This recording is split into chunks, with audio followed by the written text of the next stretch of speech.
Mason watched as Ava was escorted out of the danger zone and toward the staging area.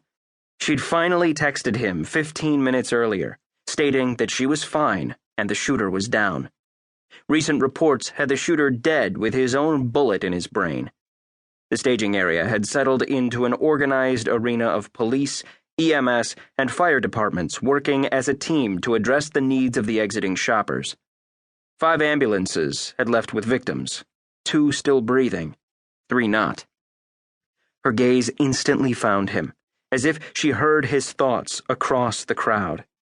Relief flowed out of him again. He'd known she was safe, but tension had woven its ugly fingers through his spine as he waited. She said something to the officer escorting her, who eyed Mason and then replied. The officer pointed to the coffee shop, and Ava gave an answering nod. Mason had watched some victims being led to the coffee shop to be interviewed. She pushed through the crowd of uniforms. "She's all right." A smile curled her lips as she drew closer, and for the 100th time, he was struck dumb by how lucky he was to go home to her every night. Mine. She strode with the poise of a woman with confidence.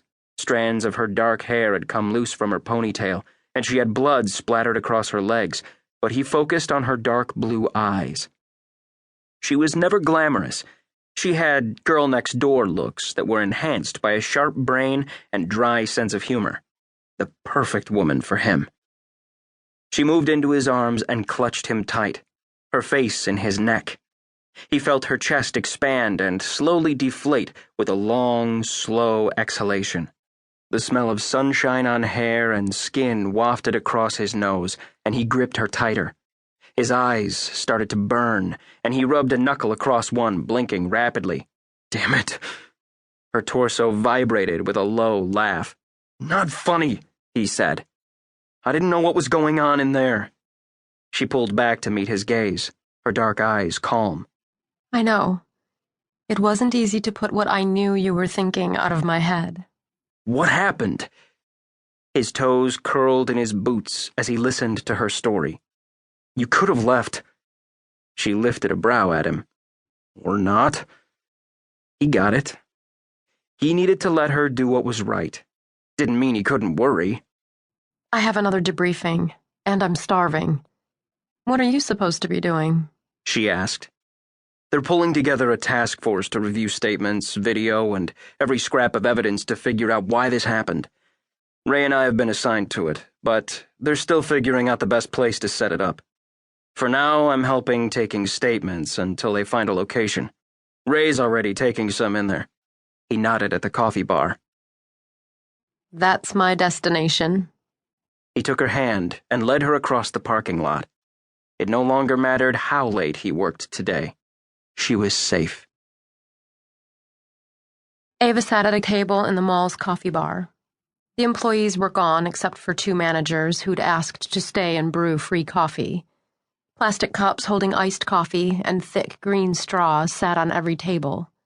The staging coordinator had designated the shop as a temporary interview station, and rattled shoppers waited in nervous groups to give statements. At the next table, Mason interviewed the older man from her yoga class who'd been in the bathroom with the shooter. He was focused on the witness, listening closely as he made careful notes in his perfect printing. He glanced her way, and she understood his need to have her in his line of sight for a few hours.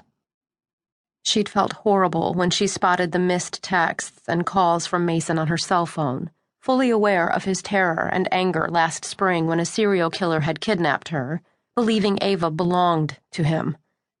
She still jerked awake out of nightmares to confirm she wasn't sinking to the bottom of a river in the killer's van. Now Ava didn't know when either she or Mason would get to leave the scene.